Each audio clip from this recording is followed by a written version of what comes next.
Hi dears, ഇന്ന് നമ്മൾ second മൊഡ്യൂളാണ് start ചെയ്യുന്നത്. Second module electro chemistry and corrosion എന്നുള്ള ടോപ്പിക്കാണ്. ഇപ്പോൾ നമ്മൾ ആദ്യം ഇലക്ട്രോ കെമിസ്ട്രിയിലാണ് തുടങ്ങുന്നത്. ഇലക്ട്രോ കെമിസ്ട്രി നിങ്ങൾക്ക് പരിചയം ഉണ്ടാവും. എന്താന്ന് വെച്ചാൽ കെമിക്കൽ റിയാക്ഷനും ഇലക്ട്രിക്കൽ എനർജിയും തമ്മിലുള്ള ആ ഇന്റർ കൺവേർഷൻ അതിനെക്കുറിച്ച് പറയുന്ന കെമിസ്ട്രിയുടെ ഒരു ബ്രാഞ്ചാണ് electrochemistry. That is branch of chemistry which deals with the interconversion of electrical energy and chemical reactions.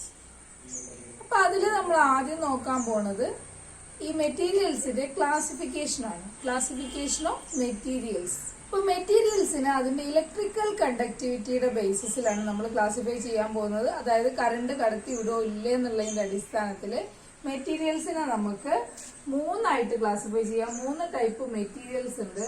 That are conductors,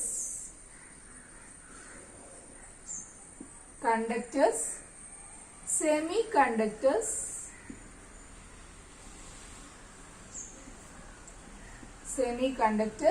and insulators.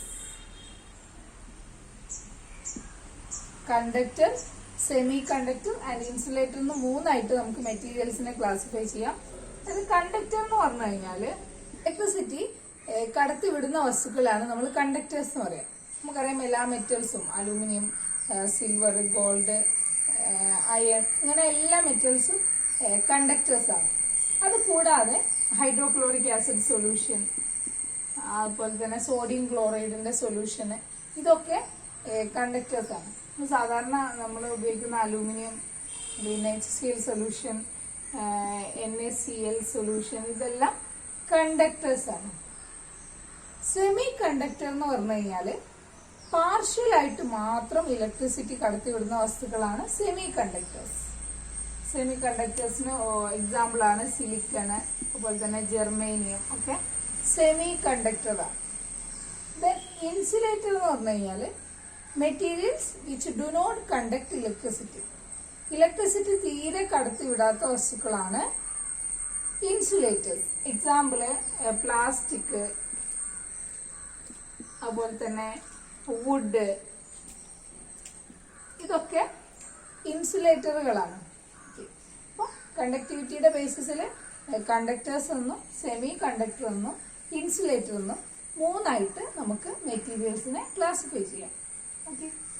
ഈ കണ്ടക്ടേഴ്സ് തന്നെ നമുക്ക് നമ്മൾ പറഞ്ഞു അലൂമിനിയം പോലെയുള്ള മെറ്റൽസ്, അതുപോലെ തന്നെ ഹൈഡ്രോക്ലോറിക് ആസിഡ്, സോഡിയം ക്ലോറൈഡ് പോലെയുള്ള ലിക്വിഡ്സ് ഒക്കെ ഇലക്ട്രിസിറ്റി കണ്ടക്ട് ചെയ്യും.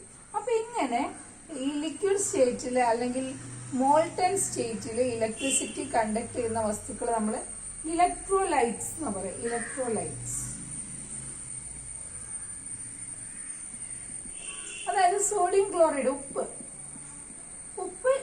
ഇലക്ട്രിസിറ്റി കടത്തി വിടുകയൊന്നും ചെയ്യുന്ന ഒരു വസ്തുവല്ല. പക്ഷെ ഉപ്പ് ഉരുകിയ അവസ്ഥയിൽ അല്ലെങ്കിൽ ഉപ്പിന്റെ സൊല്യൂഷൻ, അതായത് ഉപ്പുവെള്ളം, ഇതൊക്കെ ഇലക്ട്രിസിറ്റി കടത്തി വിടുന്നതാണ്. അതായത് മോൾട്ടൻ സ്റ്റേറ്റിലോ അല്ലെങ്കിൽ അക്വസ് സ്റ്റേറ്റിലോ ഇലക്ട്രിസിറ്റി കടത്തി വിടുന്ന വസ്തുക്കളാണ് നമ്മൾ ഇലക്ട്രോലൈറ്റ്സ് എന്ന് പറയുക. Substance which conduct electricity in there molten state or in aqueous state are called electrolytes. Example ആണ് സോഡിയം ക്ലോറൈഡ് സൊല്യൂഷൻ, പിന്നെ സോഡിയം ഹൈഡ്രോക്സൈഡ് സൊല്യൂഷൻ, ഇതെല്ലാം ഇലക്ട്രോലൈറ്റ്സ് ആണ്. കണ്ടക്ടേഴ്സിന് പല തരത്തിലുമുണ്ട്. നമുക്ക് മെയിൻ ആയിട്ട് കണ്ടക്ടേഴ്സിനെ രണ്ടായിട്ട് ക്ലാസിഫൈ ചെയ്യാം. That is metallic conductor and electrolytic conductors. Metallic conductor and electrolytic conductor എന്നിങ്ങനെ കണ്ടക്ടേഴ്സിനെ നമുക്ക് രണ്ട് ടൈപ്പായിട്ട് ക്ലാസിഫൈ ചെയ്യാം. അപ്പൊ നമ്മൾ എക്സാമ്പിൾ എഴുതി തന്നെ അലൂമിനിയം, അതുപോലെ തന്നെ അയേണ് പോലെയുള്ള മെറ്റൽസ്, അതാണ് മെറ്റാലിക് കണ്ടക്ടേഴ്സ് എന്ന് അറിയപ്പെടുന്നത്. ദെൻ ഹൈഡ്രോക്ലോറിക് ആസിഡ് സൊല്യൂഷൻ, അതുപോലെ തന്നെ സോഡിയം ക്ലോറൈഡ് സൊല്യൂഷൻ, ഇതൊക്കെ നമുക്ക് സൊല്യൂഷനാണ്. സോഡിയം ക്ലോറൈഡ് സൊല്യൂഷനൊക്കെ ഇലക്ട്രോലിറ്റിക് കണ്ടക്ടേഴ്സ് ആണ്. ഈ ഇലക്ട്രോലൈറ്റിക് കണ്ടക്ടേഴ്സിന്റെ പ്രത്യേകത എന്താണെന്ന് വെച്ചാൽ, ഇപ്പൊ സോഡിയം ക്ലോറൈഡ് ഉപ്പ് ശരിക്കും കറണ്ട് കടത്തി വിടാത്ത ഒരു വസ്തുവാണ്. പക്ഷെ ഉപ്പ് ഉരുകിയ അവസ്ഥയിൽ അല്ലെങ്കിൽ ഉപ്പിന്റെ വെള്ളം ഒക്കെ കറണ്ടിനെ കടത്തി വിടുന്ന വസ്തുക്കളാണ്. അതായത് it conducts electricity in their molten state or in aqueous state. Okay, അപ്പൊ ഇവിടെ എന്താ പ്രത്യേകത എന്ന് വെച്ച് കഴിഞ്ഞാൽ, അലൂമിനിയം ഒക്കെ നമുക്ക് നല്ല പരിചയമുള്ളതാണ്. നമ്മളെ വീട്ടിൽ കറണ്ടൊക്കെ വരുന്നത് അലൂമിനിയം വയർസിലൂടെയാണ്, അല്ലെങ്കിൽ കോപ്പർ വയറിലൂടെയൊക്കെയാണ് കറണ്ട് നമ്മൾ പാസ് ചെയ്യാൻ ഉപയോഗിക്കുന്നത്. പക്ഷെ ഈ അലൂമിനിയം വയർ അല്ലെങ്കിൽ കോപ്പർ വയറൊക്കെ ആണെങ്കിൽ, കോപ്പറൊക്കെ ആണെങ്കിൽ ഇതിന്റെ പ്രത്യേകത എന്താ വെച്ചാൽ, ഇതിൽ കൂടെ കറണ്ട് പാസ് ചെയ്യാൻ കാരണം ഇലക്ട്രോൺസിന്റെ മൂവ്മെന്റ് കൊണ്ടാണ്. That is conductance is due to the movement of electrons. ഇലക്ട്രോൺസിന്റെ മൂവ്മെന്റ് മൂലമാണ് ഇവിടെ കണ്ടക്ടൻസ് സാധ്യമാകുന്നത്. പക്ഷെ ഈ ഇലക്ട്രോലൈറ്റിക് കണ്ടക്ടേഴ്സിലെ കണ്ടക്ടൻസിന് കാരണം പ്രസൻസ് ഓഫ് അയോൺസ് ആണ്. അതായത് ഇത് മോൾട്ടൺ സ്റ്റേറ്റിലാവുമ്പോൾ അല്ലെങ്കിൽ സൊല്യൂഷൻ ആവുമ്പോൾ അയണൈസ് ചെയ്യും. ആ അയോൺസ് കാരണമാണ് ഇലക്ട്രോലൈറ്റിക് കണ്ടക്ടേഴ്സിൽ കണ്ടക്ടിവിറ്റി പോസിബിൾ ആവുന്നത്.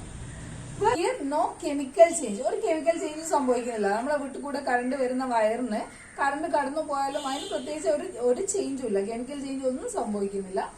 പക്ഷെ ഇവിടെ എന്താണ്, ഇലക്ട്രോലൈറ്റിക് കണ്ടക്ടേഴ്സിൽ കറണ്ട് കടന്നു പോകുന്നതിന്റെ ഫലമായിട്ട് ഈ കണ്ടക്ടറിന് കെമിക്കൽ ചേഞ്ച് സംഭവിക്കുന്നു. Chemical change occurs. ഓക്കെ, ഇപ്പൊ സോഡിയം ക്ലോറൈഡ് സൊല്യൂഷനിലൂടെ കറണ്ട് കടന്നു പോയി കഴിഞ്ഞാൽ അത് വേറെ കെമിക്കലായി മാറും. ഓക്കെ, അപ്പൊ അവിടെ കെമിക്കൽ ചേഞ്ച് സംഭവിക്കുന്നുണ്ട്, ഇവിടെ നോ കെമിക്കൽ ചേഞ്ച് ഒക്കെ. അതേപോലെ തന്നെ നമ്മളെ കറണ്ട് വയറിൽ കൂടെ കറണ്ട് പോകുന്നത് കൊണ്ട് ഈ വയറിന് തേയ്മാനോ ഒരു സംഭവം സംഭവിക്കുന്നില്ല. അതായത് there is no transfer of matter നഷ്ടപ്പെടുകയോ അല്ലെങ്കിൽ എക്സ്ചേഞ്ച് ആവുകയോ ഒന്നും ചെയ്യുന്നില്ല.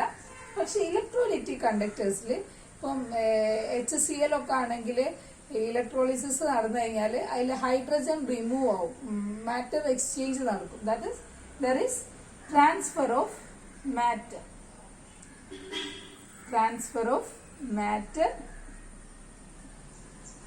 ഓക്കേഴ്സ്. അല്ലെ, നമ്മള് വാട്ടറിലേക്ക് കറണ്ട് കടത്തി വിട്ട് കഴിഞ്ഞാൽ അത് ഹൈഡ്രജനും ഓക്സിജനും ആയിട്ട് മാറി അത് രണ്ടും എസ്കേപ്പ് ആവും. അപ്പൊ അതിൽ മാറ്റർ എക്സ്ചേഞ്ച് ചെയ്യപ്പെടും. പക്ഷെ ഇവിടെ നമുക്കറിയാം മെറ്റാലിക് കണ്ടക്ടേഴ്സിൽ അവിടെ മാറ്ററിന്റെ എക്സ്ചേഞ്ച് ഒന്നും നടക്കുന്നേ ഇല്ല. പിന്നെ വേറൊരു പ്രത്യേകത എന്താന്ന് വെച്ചാൽ, ഈ മെറ്റാലിക് കണ്ടക്ടേഴ്സിൽ കണ്ടക്ടിവിറ്റി, അതായത് കറണ്ട് കടത്തിവിടാനുള്ള കഴിവ് ചൂട് കൂടുന്നതിനനുസരിച്ച് കുറഞ്ഞു വരും. അതായത് ചൂട് കൂടിക്കഴിഞ്ഞാൽ ഇതിൽ കൂടി കടന്നു പോകുന്ന കറണ്ടിന്റെ അളവ് കുറയും. കണ്ടക്ടൻസ് ഡിക്രീസസ്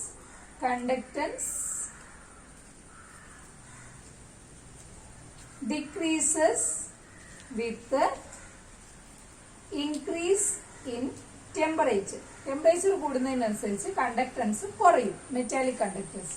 പക്ഷെ ഇലക്ട്രോലൈറ്റിക് കണ്ടക്ടേഴ്സിൽ നേരെ തിരിച്ചാണ്. അവിടെ നമ്മൾ ഒന്ന് ചൂടാക്കി കൊടുത്തു കഴിഞ്ഞാൽ കണ്ടക്ടൻസ് കൂടുക ചെയ്യും. ഇലക്ട്രിസിറ്റി പാസ് ചെയ്യുന്നതിന്റെ സ്പീഡ് അല്ലെങ്കിൽ അതിനുള്ള കപ്പാസിറ്റി കൂടും. അത് conductance increases with increase in temperature കൂടുന്നതിനനുസരിച്ച് കണ്ടക്ടൻസും കൂടും ഇലക്ട്രോലൈറ്റിക് കണ്ടക്ടേഴ്സ്. അപ്പൊ ഇതൊക്കെയാണ് മെറ്റാലിക് കണ്ടക്ടറും ഇലക്ട്രോലൈറ്റിക് കണ്ടക്ടേഴ്സും തമ്മിലുള്ള പ്രധാനപ്പെട്ട വ്യത്യാസങ്ങൾ. ദാറ്റ് ഈസ് മെറ്റാലിക് കണ്ടക്ടറിലെ conductance is due to movement of electrons and electrolytic conductor conductance is due to the presence of ions and there is no chemical change occurs in metallic conductor, but in electrolytic conductor there is chemical change occurs due to the transfer of electricity.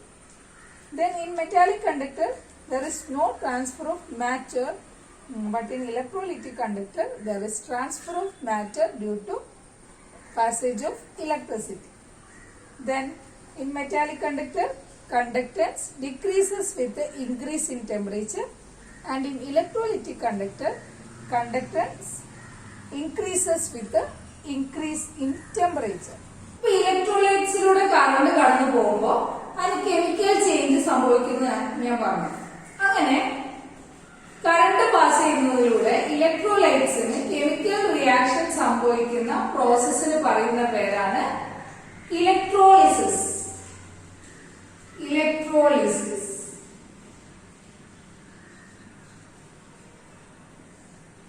Electrolysis എന്ന് പറഞ്ഞു കഴിഞ്ഞാല് decomposition of electrolyte by the passage of electricity. Electricity കടന്നു പോകുന്നത് മൂലം ഇലക്ട്രോലൈറ്റിന് ഉണ്ടാകുന്ന ഡീകമ്പോസിഷന് പറയുന്ന പേരാണ് electrolysis. Electrolysis നമ്മൾ പല കാര്യങ്ങൾക്കും വേണ്ടി ഉപയോഗിക്കാറുണ്ട്. അപ്പൊ ഇലക്ട്രോളിസിസ് നടക്കുന്ന സെല്ലുകളുണ്ട്. നമ്മൾ ഇലക്ട്രോലിറ്റിക് സെല്ല് എന്ന് പറയും. ഇലക്ട്രോലിറ്റിക് സെല്ല് എന്ന് പറഞ്ഞു കഴിഞ്ഞാല് cell which converts electrical energy into chemical energy, അല്ലെങ്കിൽ ഇലക്ട്രിസിറ്റി ഉപയോഗിച്ച് കെമിക്കൽ റിയാക്ഷൻ നടത്തുന്ന സെല്ലുകളാണ് ഇലക്ട്രോലിറ്റിക് സെല്ലുകൾ. Electrolytic cell. Cell which converts electrical energy into chemical energy. അപ്പൊ ഈ ഇലക്ട്രോലിറ്റിക് സെല്ലിന്റെ പ്രധാനപ്പെട്ട ഭാഗം എന്ന് പറഞ്ഞു കഴിഞ്ഞാല് ഇതിന്റെ ഒരു ഇലക്ട്രോലിറ്റിക് റിയാക്ഷൻ നടക്കുന്ന ഒരു ടാങ്ക്. ദെൻ ഈ റിയാക്ഷൻ നടക്കുന്ന ടാങ്കില് നമ്മള് ഇലക്ട്രോലൈറ്റ് ആഡ് ചെയ്യുന്നു. ഇലക്ട്രോലൈറ്റ് സൊല്യൂഷൻ ആയിട്ടാണ് നമ്മൾ ഏതിനാണ് ഇലക്ട്രോളിസിസ് നടത്തുന്നതെങ്കിലും അതിന്റെ സൊല്യൂഷൻ ആയിട്ട് നമ്മൾ ഈ ടാങ്കില് ആഡ് ചെയ്യുന്നു. ദെൻ ഇതിലേക്ക് മെറ്റൽ ഇലക്ട്രോഡ്സ് ഡിപ്പ് ചെയ്യുന്നു. മെറ്റൽ ഇലക്ട്രോഡ്സ് സാധാരണ നമ്മൾ പ്ലാറ്റിനം ഇലക്ട്രോഡ് അല്ലെങ്കിൽ ഗ്രാഫൈറ്റ് ഇലക്ട്രോഡ് ഒക്കെയാണ് ഉപയോഗിക്കുക. സോ മെറ്റൽ ഇലക്ട്രോഡ്സ് ഈ ഇലക്ട്രോലൈറ്റിലേക്ക് ഡിപ്പ് ചെയ്യുന്നു. ഈ മെറ്റൽ ഇലക്ട്രോഡ് വഴിയാണ് ഇതിലേക്ക് കറണ്ട് വരുന്നത്. കറണ്ട് വേണ്ടി ഇലക്ട്രോഡുകളിൽ നമ്മൾ സെല്ല് കണക്ട് ചെയ്യും. ഓക്കെ. അപ്പൊ ഈ സെല്ലിന്റെ പോസിറ്റീവ് പോളുമായിട്ട് കണക്ട് ചെയ്യപ്പെട്ട ഈ ഇലക്ട്രോഡിന് നമ്മൾ പറയുന്ന പേര് ആനോഡ് എന്നാണ്. ആനോഡ്. അതുപോലെ തന്നെ സെല്ലിന്റെ നെഗറ്റീവ് ആയിട്ട് കണക്ട് ചെയ്യപ്പെട്ടിട്ടുള്ള ഈ ഇലക്ട്രോഡിന് പറയുന്നത് കാഥോഡ് എന്നാണ്. കാഥോഡ്. ഓക്കെ. അപ്പൊ നമ്മൾ കറണ്ട് ഇതിൽ കൂടെ കടത്തി വിടുന്നു. അപ്പൊ അത് ഇലക്ട്രോലൈറ്റിൽ എത്തുന്നു. ഇലക്ട്രോലൈറ്റ് ഡിസോസിയേറ്റ് ചെയ്തിട്ട് അയോണുകളായിട്ട് മാറുന്നു. അപ്പൊ പോസിറ്റീവ് ചാർജുള്ള അയോണുകളൊക്കെ നെഗറ്റീവ് ഇലക്ട്രോഡിലേക്കും നെഗറ്റീവ് ചാർജുള്ള അയോണുകളൊക്കെ പോസിറ്റീവ് ഇലക്ട്രോഡിലേക്കും മൂവ് ചെയ്യുന്നു. ഈ പ്രോസസ്സാണ് നമ്മളെ ഇലക്ട്രോലൈറ്റിക് സെല്ലിൽ നടക്കുന്നത്. ഓക്കെ. അപ്പൊ നമുക്കിതില് മോൾട്ടൺ NaClന്റെ റിയാക്ഷൻ എന്താണ് നടക്കുന്നത്? മോൾട്ടൺ NaClനെ ഇലക്ട്രോളിസിസ് നടത്തി കഴിഞ്ഞാൽ എന്ത് നടക്കുന്നു? മോൾട്ടൺ NaClന്റെ ഇലക്ട്രോളിസിസ് നടത്തുമ്പോൾ മോൾട്ടൺ NaCl എന്ന് പറഞ്ഞു കഴിഞ്ഞാല് എന്താണ്? സോഡിയം ക്ലോറൈഡിന്റെ ഉരുകിയ ലായനി, ഉരുകിയത്. അപ്പൊ നമ്മള് അതേപോലെ തന്നെ ഇവിടെ ഇലക്ട്രോലൈറ്റിക് ടാങ്ക് ഉണ്ട്. ഇതിലേക്ക് നമ്മള് മോൾട്ടൺ NaCl ആഡ് ചെയ്യുന്നു. ദെൻ നമ്മള് ഇലക്ട്രോഡുകള് ഡിപ്പ് ചെയ്യുന്നു. ഇതിലേക്ക് ഇലക്ട്രോഡ് ഡിപ്പ് ചെയ്യുന്നു. 2 ഇലക്ട്രോഡ്. ദെൻ ഇതിനെ സെല്ലുമായിട്ട് കണക്ട് ചെയ്യുന്നു.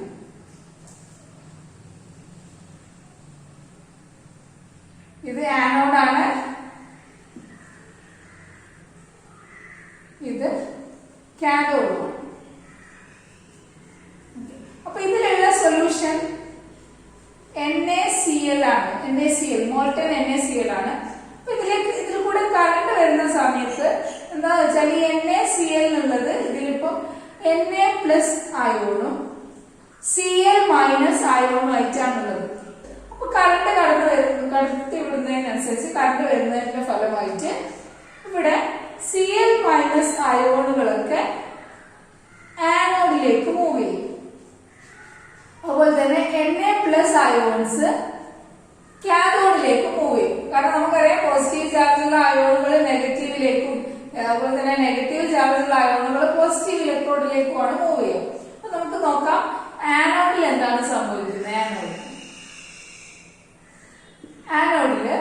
ആനോഡിലേക്ക് എന്താണ് മൂവ് ചെയ്യുന്നത്? Cl മൈനസ് അയോൺസ് ആനോഡിലേക്ക് മൂവ് ചെയ്യുന്നു. അപ്പൊ ആനോഡ് ഓൾറെഡി പോസിറ്റീവ് ചാർജുള്ള ഇലക്ട്രോഡാണ്. അപ്പൊ അവിടെ ഈ Cl മൈനസ് അവിടെ എത്തുന്നു. എന്നിട്ട് അതിലുള്ള ഒരു ഇലക്ട്രോണിനെ ആനോഡിൽ അവിടെ വിട്ടുകൊടുക്കുന്നു. ഒരു ഇലക്ട്രോണിനെ ആനോഡിൽ വിട്ടുകൊടുത്തിട്ട് Cl ആറ്റമായിട്ട് മാറും. ഓക്കെ, ഇങ്ങനെ Cl ഒറ്റയ്ക്ക് എക്സിസ്റ്റ് ചെയ്യില്ല, നമുക്കറിയാം ബൈമോളിക്കുലർ ആണ്. സോ ഇതേപോലെ വരുന്ന മറ്റൊരു Cl ആറ്റമായിട്ട് കമ്പൈൻ ചെയ്തിട്ട് Cl2 ഗ്യാസ് ആവുന്നു, ഇത് എസ്കേപ്പ് ആവുന്നു. ഓക്കെ, കാഥോഡിൽ സംഭവിക്കുന്നത്, കാഥോഡില് എന്താ സംഭവിക്കുക? കാഥോഡിലേക്ക് എന്താ പോകുന്നത്? നെഗറ്റീവ് ചാർജുള്ള ഇലക്ട്രോഡാണ്. കാഥോഡിലേക്ക് അവിടെ ആരാണ് പോകുന്നത്? Na+ ആയോൺ. നെഗറ്റീവ് ചാർജുള്ള ഇലക്ട്രോഡ് ആയതുകൊണ്ട് തന്നെ അവിടെ ഇലക്ട്രോണുകൾ ഇഷ്ടം പോലെ ഉണ്ടാവും. സോ Na+ ആയോണ്ട് അവിടെ കാഥോഡിൽ നിന്ന് ഒരു ഇലക്ട്രോണിനെ സ്വീകരിക്കുന്നു. എന്നിട്ട് സോഡിയം ആറ്റമായിട്ട് മാറുന്നു. സോഡിയം എന്ന് പറഞ്ഞാൽ നമുക്കറിയാം സോളിഡ് സ്റ്റേറ്റിലുള്ളതാണ്. അതുകൊണ്ട് തന്നെ ഇത് ഈ ഇലക്ട്രോഡിൽ ഇവിടെ ഇങ്ങനെ പറ്റി പിടിച്ച് നിൽക്കുക ചെയ്യുക. ക്ലോറിന് എസ്കേപ്പ് ആയ പോലെ ഗ്യാസിനെ പോലെ ഇതിന് എസ്കേപ്പ് ആവാൻ പറ്റില്ല. സോഡിയം ആറ്റ് ഈ ഇലക്ട്രോഡിൽ ഇങ്ങനെ പറ്റി പിടിച്ച് കിടക്കും. അങ്ങനെ നമുക്ക് വേണമെങ്കിൽ സോഡിയം ക്ലോറൈഡ് നിന്ന് സോഡിയത്തിനെ ഈ ഇലക്ട്രോളിസിസ് വഴി വേർതിരിച്ചെടുക്കാം. ഓക്കെ, ഇതാണ് മോൾട്ടൻ NaClന്റെ ഇലക്ട്രോളിസിസ്. ഇനി നമ്മള് electrolysis of sodium chloride solution, ഉപ്പുവെള്ളത്തിന്റെ ഇലക്ട്രോളിസിസ് ആണ് നമ്മൾ നോക്കാൻ പോകുന്നത്. വ്യത്യാസങ്ങളൊന്നുമില്ല. എന്താണ്, നമ്മള് ഇലക്ട്രോലിറ്റിക് ടാങ്ക് നമ്മൾ ഇലക്ട്രോലിറ്റിക് ടാങ്ക് സെറ്റ് ചെയ്തിട്ടുണ്ടാവും. അതിൽ ഇലക്ട്രോലൈറ്റ് ആയിട്ട് എന്തെടുക്കുന്നു? NaCl സൊല്യൂഷൻ നമ്മളിവിടെ ഇലക്ട്രോലൈറ്റ് ആയിട്ട് എടുക്കുന്നു. ഇതില് പിന്നെ ആനോഡ് ഉണ്ടാവും. ആനോഡിന്റെ ഇലക്ട്രോഡുകൾ 2 ഇലക്ട്രോഡ് ആനോഡും അതുപോലെ തന്നെ കാഥോഡ് 2 ഇലക്ട്രോഡുകൾ ഡിപ്പ് ചെയ്യുന്നു. ദെൻ ഇതിനെ ബാറ്ററി ആയിട്ട് കണക്ട് ചെയ്യുന്നു, സെല്ലുമായിട്ട് കണക്ട് ചെയ്യുന്നു. സെല്ലിന്റെ പോസിറ്റീവ് ആയിട്ട് കണക്ട് ചെയ്തത് ആനോഡാണ്, ഇത് കാഥോഡ്. ആനോഡ് അതുപോലെ തന്നെ ഇത് കാഥോഡ്.